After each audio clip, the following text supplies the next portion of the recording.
October 10, 1954. The morning air in Hanoi was filled with excitement because after nearly a decade of war, the city was finally free. From balconies and rooftops, red flags with golden stars waved proudly over the ancient streets. The sound of drums, cheers, and songs filled the air. For the first time in a long while, Hanoi was alive and waiting.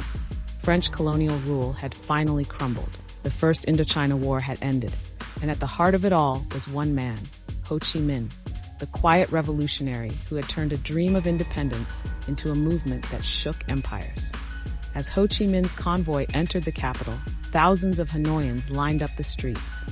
Many had tears in their eyes, not out of sorrow but relief. After years of bombings, starvation, and separation, they were seeing their leader in person, the man they called as Uncle Ho. To the Hanoians, he wasn't just a political figure. He was a living symbol of endurance, a reminder that Vietnam, after a century of grueling colonial domination, could stand on its own. That morning, the Viet Minh forces, who had fought the French tooth and nail in jungles and rice fields, proudly marched into Hanoi with no arrogance and destruction.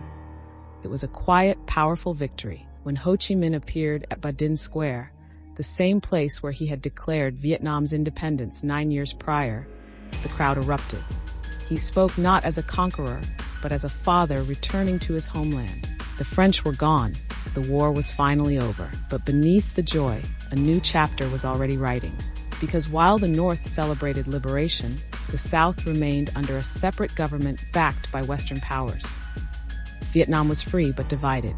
The seeds of another conflict were already being planted, one that would soon engulf not only of Vietnam, but the entire world's attention.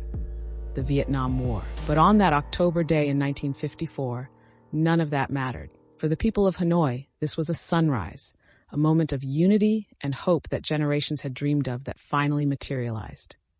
It was the day Ho Chi Minh came home.